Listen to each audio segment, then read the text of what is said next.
হঠাৎ তো ফোন করে হচ্ছে কোন হয়েছে তোর কহ জিজু ମୁଁ ଆଜି ଫସି ଯାଇଛି ଜିଜୁ ଫସି ଯାଇଛି ମାନେ ଆଉ କ'ଣ ସେ ଆଦିବାସୀ ଝିଅକୁ ସେ ଘରେ ବୋହୂ କରି ରଖିବେ ହେଲେ ମୋ ଅବସ୍ଥା କ'ଣ ହବ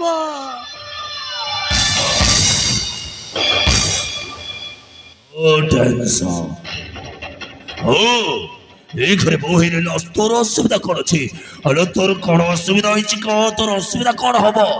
সেই আদিবাসী ঝিওর কথা সব জানি সারা পরে তাকে এ ঘরে বউ করে রখিবে এই কথা তো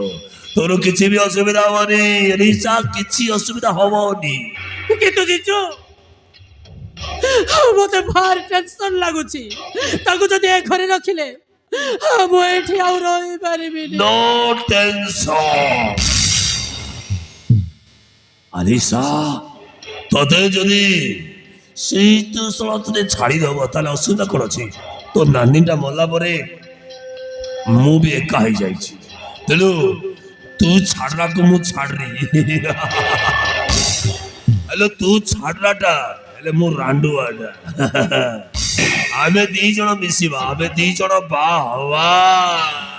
ଜିଜୁ ହେଲେ ମୁଁ ବଡ଼ ଘରର ବୋହୂ ହେବା ସ୍ୱପ୍ନ କ'ଣ ସ୍ୱପ୍ନରେ ରହିଯିବ ବଡ ଲୋକର ବୋହୂ ନୁହଁ ତୁ କୋଟିପତିର ସ୍ତ୍ରୀ ହବୁ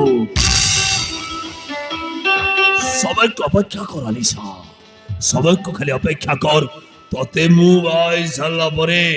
তু কোটিপতির বহু আইবিন কোটিপতির স্ত্রী তু হবু রানী আর মু রাজা মু রানী মু রাজা তু রানী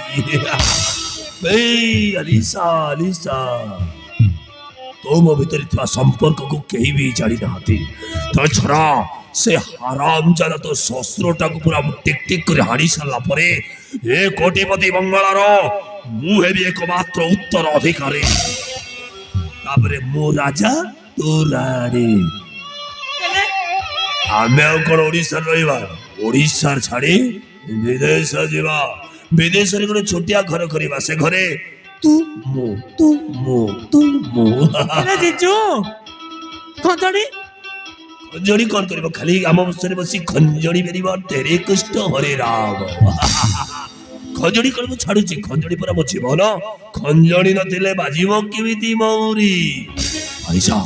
ସେମାନେ କଥା ଜାଣିବା ପୂର୍ବରୁ ଆମେ ବାହାରେ ଯାଇ ଆମେ ଭିତରକୁ ଯାଇ ଆମ ସବୁ କରିବାକୁ ପଡିବ ଡେରି କାହିଁକି ତାହେଲେ ଚାଲ ଚାଲନ୍ତୁ ଜିଜୁ